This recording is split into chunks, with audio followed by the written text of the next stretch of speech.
As I ignore all of the Norks that are around there. I won't kill them if they don't have gems. I'll be that merciful. They're all gonna die anyway. Oh, you're not a Nork, what are you? Meet the Pueblo is what their enemy name is called, but they have another enemy name. Something that is rather hilarious that I did not know about until later on. Now, interesting thing about Clifftown, actually, if you are in Clifftown long enough, it will actually start to play the credit music for the Spyro the Dragon games for the original trilogy. And Clifftown actually does show up in another Spyro game. It shows up in Shadow Legacy. I believe is it called Shadow Legacy? It's the DS game that was released and is the last of the original series before the reboot. It pretty much tried to go, how should I say it?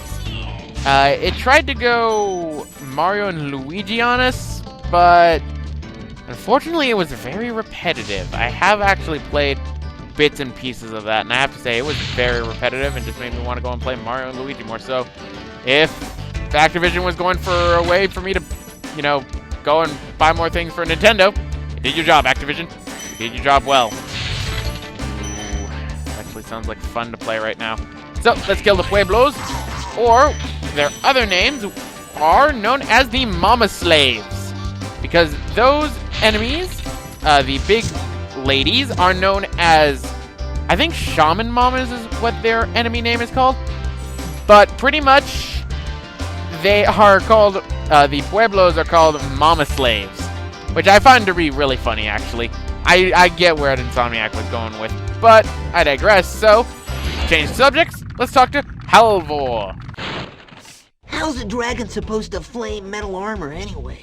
Remember, Spyro, flame won't harm metal, but charging with your horns, that should do the trick.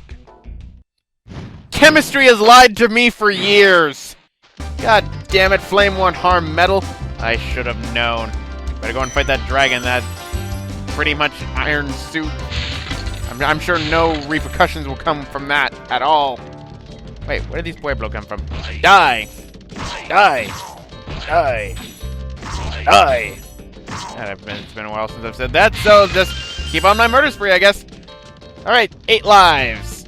Watch as they all somehow mysteriously disappear because I'm stupid. Right, nothing in there, so let us... Oh, whoa, that was close. So let us go up top right over here. Now, one thing I have to say about Clifftown that I usually always end up doing, I end up missing gems in Clifftown. This is a big level in which I end up missing a lot of gems, and I would just make myself look so stupid because of it. Alright, now, I'm gonna flame this thing, because I know I can. There we go. So that's something to set up for once we get to the top. So let's head on up there right now. I think one of the reasons why I miss gems is because I forget to flame some of the cauldrons, but sometimes I end up flaming all the cauldrons and still can't find gems. Ow, I got slapped. She doesn't do damage? That's odd. I would have thought that she would have done damage. Oh well, I'll accept that. I'll also accept me murdering her face. As such. Oh, she gave me 10 gems. Really in hindsight with how this really seems like I'm just looting their dead pockets. Oh well. Nope, I missed. Bye, Pueblo.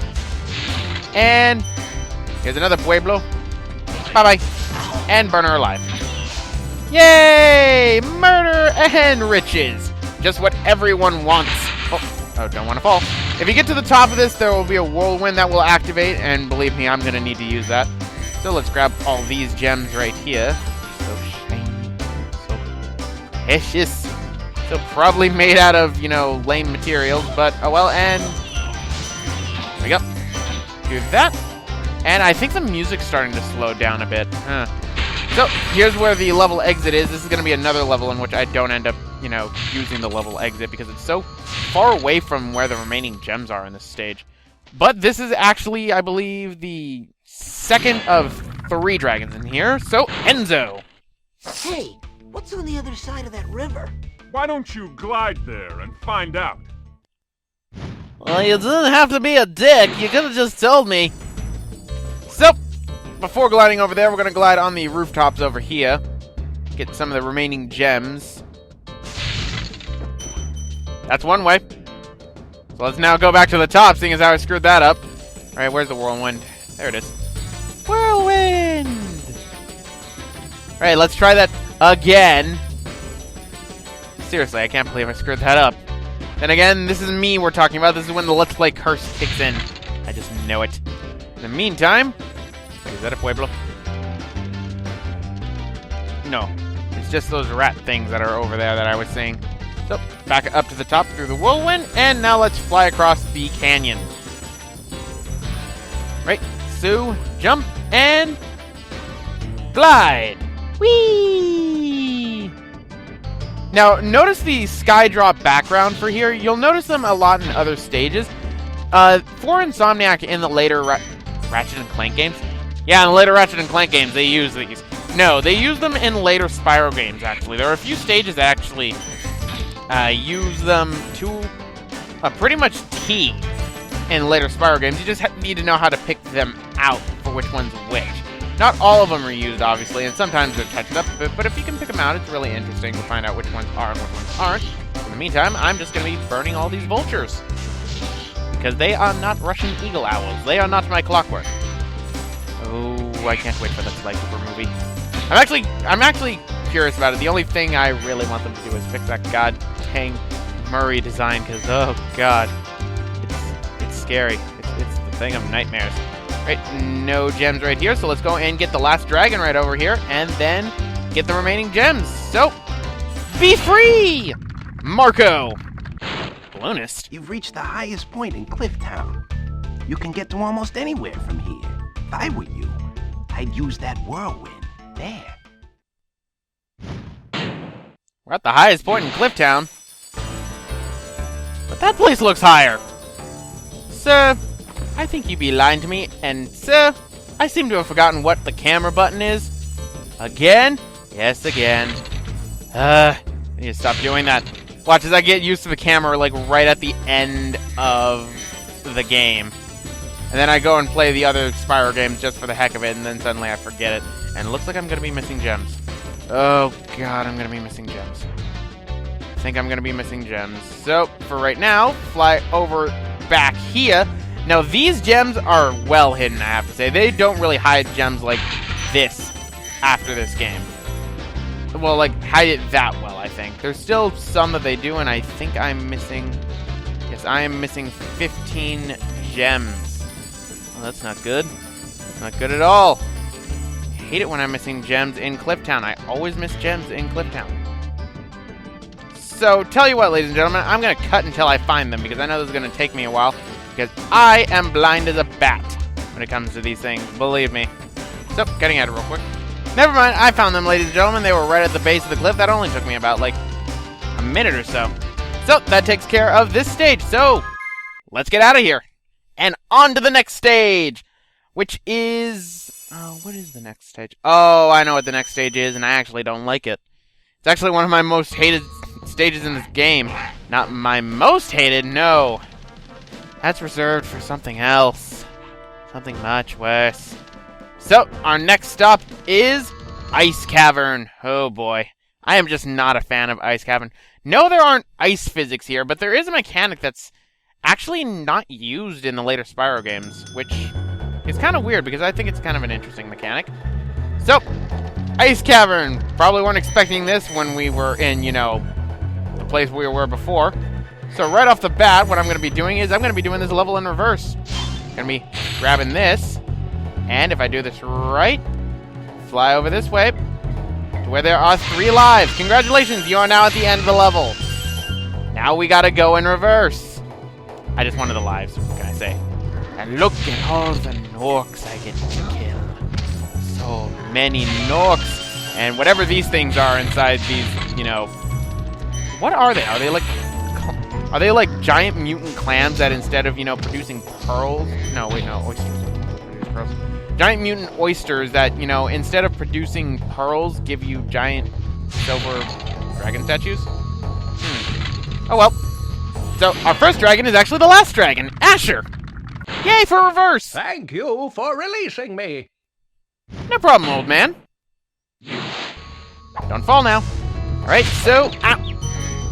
Oh, that Nork hit me with a snowball. Now he dies. Don't you know it's not polite to hit people with snowballs? I wouldn't really know that since I've only been in snow one time in my life.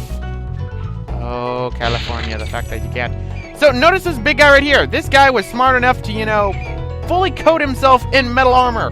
So what do? We get crushed by him. We lose. No, we push him off the edge because since he's wearing metal armor, he's actually slippery.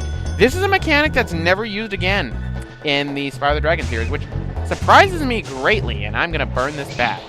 Oh, that's therapeutic. So, it's never used again, and I don't understand why. It would be interesting to use it again, I think, but they just decide never to use it again. I mean, I don't begrudge them or anything. I mean, it's really only, in fact, used in this stage.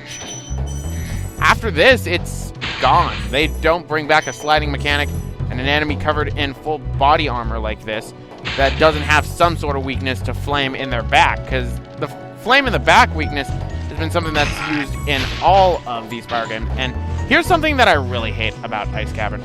They stack the gems on top of the poles. I hate that because I can easily, when I'm not paying attention, I can easily miss those. And since there's, you know, like, no way to actually detect where gems are... Ow! There's the prick. There's the prick. Don't worry, I will come back stronger than ever if you kill me. If you kill me now, I will only come back stronger. Sadly, I did not take the pills for that, but, you know, it's better than nothing. Okay, there's the jerk that ended up hitting me. That explains the camera was trying to kill me. It's always you, camera. It's always you. Which is one of the things that I was really disappointed that Banjo-Kazooie never did. Why is it that I never fought the camera?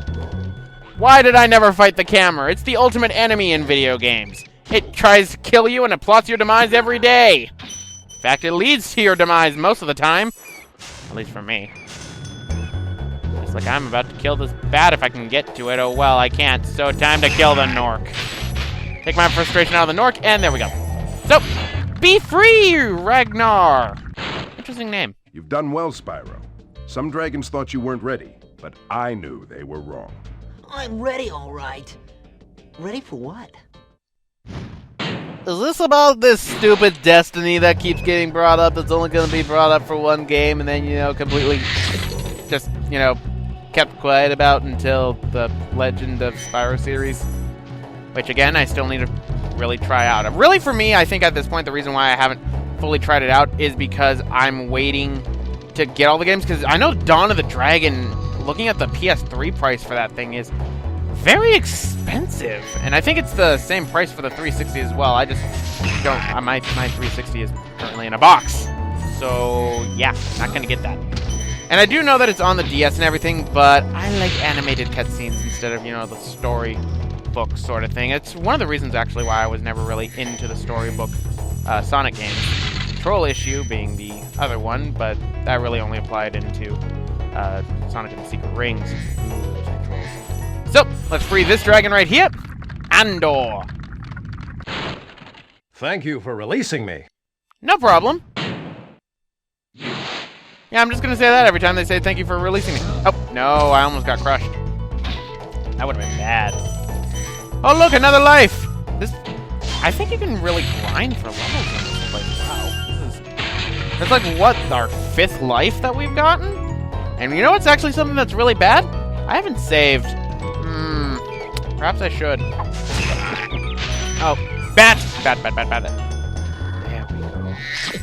It helps the therapy to dealing with the bats. Nothing on red mailboxes yet, though, unfortunately. Right, grab the gems. It feels kind of weird, actually, that I'm doing this level in reverse, because I've actually never done this level in reverse. I usually just go straight forward in one way. And bye-bye. And then killing bats. Now, unfortunately, in this game, you cannot gain lives by killing the fodder enemies that give you butterflies. That was taken into account and put into the later Spyro games, which is why we still have those weird little guys that end up, you know, doing the looking out of their chest. I'm still trying to process what exactly they are. But let's free Totodile. Spyro, some big Norks up ahead are wearing armor. And in the ice cave, armor can make their feet very slippery. I already figured that out. What's even funnier is there's no more of them in this stage. Haha! Alright, so let's grab these gems right here. Make sure I don't fall off, completely misjudge it. And see that little island right there? We're gonna have to be going there because in order to get into that island, we're gonna be getting our key for the chest, which is gonna give us the remaining gems. I believe we only have either one dragon, or that might have been the last one. Again, I don't remember the full-on dragon totals for it, but I usually get a feel for it, for how many dragons are inside a stage.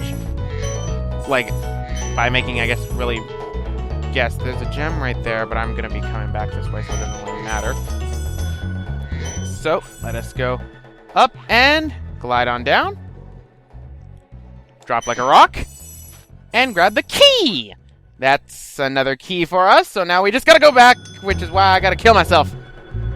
I believe if we die, we still have the key with us. Yes, we do, so... speedrunning tactics, go?